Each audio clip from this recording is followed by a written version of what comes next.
Hello po, nandito na naman tayo. Tayo ay magluluto ng ginataang dilis. Itong dilis na ito ay lulutuin ko na may sili. Maraming sili guys. Ito ang aking ulam ngayon. At pakikita ko sa inyo guys kung paano ko lulutuin. Masarap ito guys. Mga kababayan, narinig ko sa aking pamangkin ngayon na sobra daw ang init sa inyo. Mag-inom kayo ng maraming tubig. Sus, grabe daw ang init dyan sa Pinas. Ingat kayo sa init. Kailangan kayong malaging maligo, mag-inom ng maraming tubig palagi. Ayan ang ating bawang. Marami tayong bawang na ilalagay para mabango yung ating dilis na lulutuin. Ayan. Alisin natin yung medyo matigas. Ayan.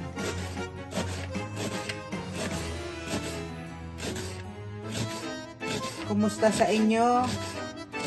Sa lahat ng mga nanonood sa akin. Kumusta sa inyo lahat? Ingat kayo dyan kung saan man kayo naka-destino. At maraming salamat sa inyo sa panood nyo sa akin. Ngayon at tayo ay maggagawa ng dilis na ginataan na may sili. Ipakikita ko sa inyo kung paano ko lulutuin ito. Masarap ito guys. Lagyan natin ng malunggay. Mayroon akong dry na malunggay galing pa sa Pinas. Yan ang aking ilalagay dito sa aking dilis. Ayan, maglagay tayo ng mantika sa ating kawali. Tignan natin kung may apoy na mayroon na.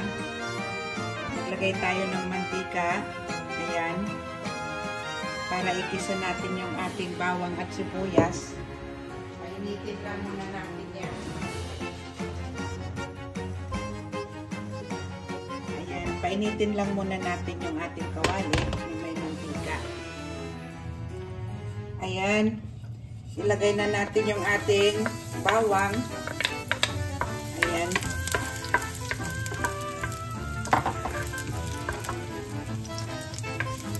Ayan. Ang bango na. Bawang pa lang ang bango na. Patustahin natin ng kaunti yung ating bawang. Ayan. Pag medyo brown na siya, ilagay na natin yung ating sibuyas.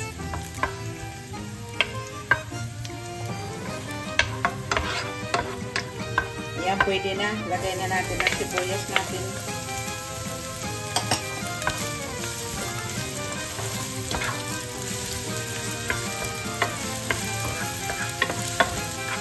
Ang bango na, kabayan. Ito kabayan ang aking mga niluluto. Mga pagkain ko lang ito Kailangan na kaunti lang ang lulutuin. Pero itong dilis ko, may tatago ko naman ito. Kaunti-unti ang kain. Dahil sobrang dami nito para sa akin. Lalagyan ko itong malunggay. May malunggay ako dito. Ayan, ilagay na natin ang ating dilis. Ayan.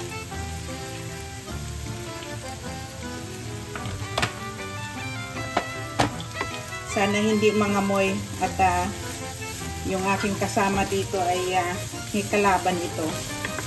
Itong amoy na to. Wow, parang nangangamoy. Lalakasan natin yung ating pangsiksik ng hangin. Ayan.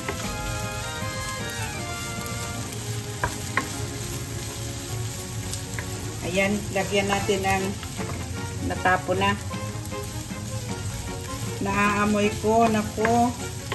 Ang hirap magluto dito sa loob ng bahay pag ganitong may amoy. Bawal to sa kasama ko. Masisira ang kanyang ilong. Ito, lagyan natin ng gata guys. Ayan.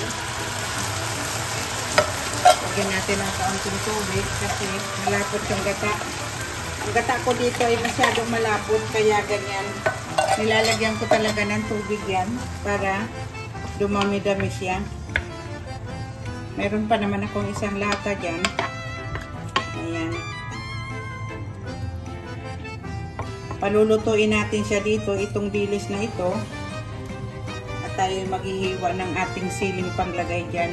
Kailangan maanghang talaga yan.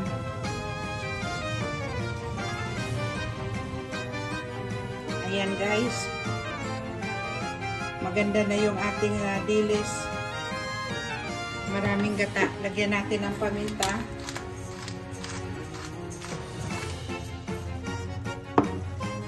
Saka natin ilalagay yung ating sili.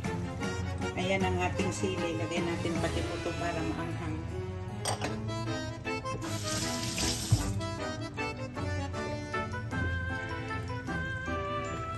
Ayan.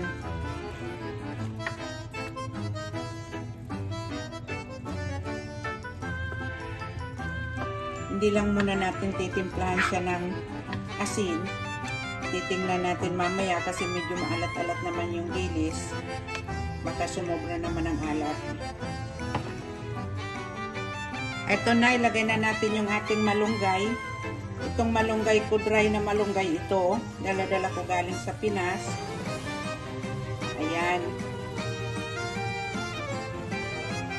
Sarap yan guys.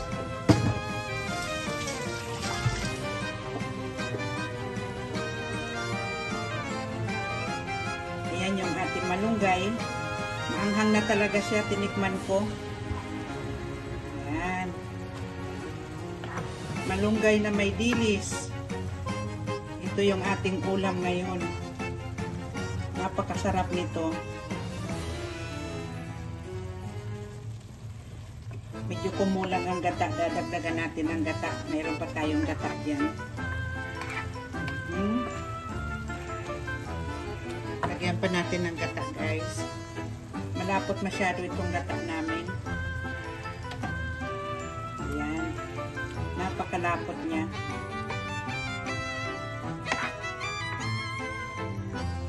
Ubusin ko na yung gata. Lagyan natin ng konti. Ayan.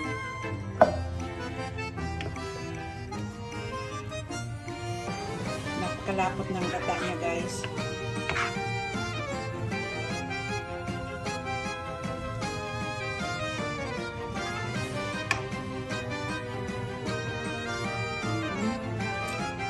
Tikman natin.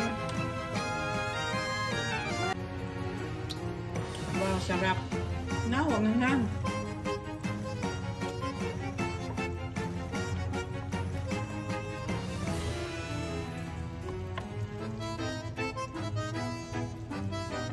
Hanggang mamaya uli. Haluin natin uli. Ayan, kabayan. Luto na. Pero patutuyuan pa natin ng para ng gata para maglangis siya, guys. Ayan. Tingnan natin kung ano na ang lasa. Oh, sarap. Dagdagan natin ng kaunting magic sarap at wala pa akong nilagay diyan. Ayan, kaunti lang. Ito. Kung tawagin sa amin to, sa Bicol, ay linatik. Linatik na dilis na may malunggay. Sobrang anghang. Talagang normal yan. Maanghang masyado. Masarap. Kaunti pa nga. Wow, sarap. Palalamisin natin dyan hanggang mamaya uli. Ayan, haluin natin uli. Talagang malapit na siyang maglangis. Ayan, masarap na guys.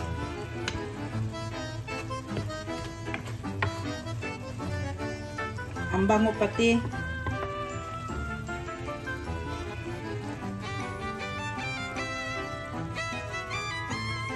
Para sa mga kababayan ko, mga kabayan, kung gusto nyo mag-subscribe sa akin, paki-subscribe naman.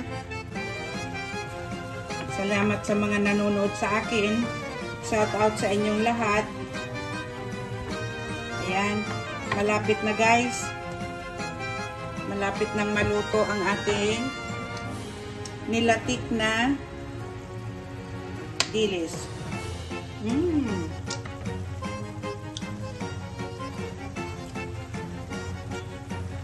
Ito yung ating ginataang dilis na may malunggay.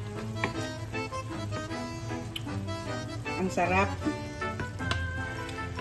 Ito'y matakaw sa kanin. Pag ito yung kinain at sinama sa kanin at talagang marami kang kanin na mauubos dito.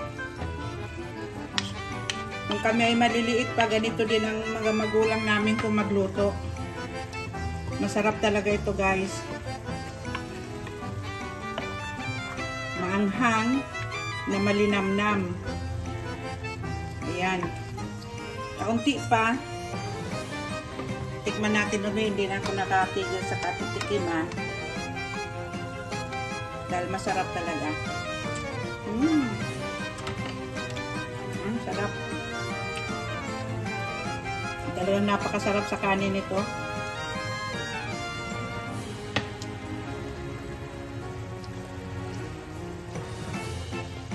Ayan, tingnan nyo guys. Talaga naman, maglalangis-langis na siya. Napakasarap na niya. Pero patutuyo-tuyuin ko pa yung gata. Kung baga tawag sa amin ito, linabog na. Medyo malapot na talaga yung gata niya. Ayan. Ito, pwede kong i-stock sa frigidaire. Kung gusto kong kumain, kukuha lang ako ng kaunti nito. Pampagana. Para kung sakaling wala kang ganang kumain, kumuha ka nito at maanghang, gaganahan ka talagang kumain at subo ka lang ng subo ng kanin. Napakasarap talaga. Kailangan patutuyuin ng kaunti yung gata. Yung naglalangis. Panay ang tikim ko kasi nasasarapan talaga ako. Ayan, tikim na naman.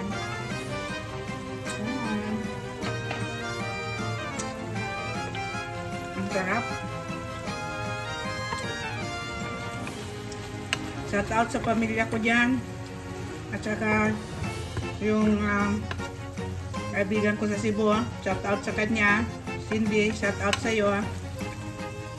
At sa mga kapatid ko, mga pamangkin ko, shout out sa inyo lahat. Alam ko yung kapatid ko, gustong-gusto ito. Yung dalawang kapatid ko. Yung mga pamangking ko gusto rin nila ito, pero sa tingin ko hindi nila kaya ang anghang nito. Masyadong maanghang.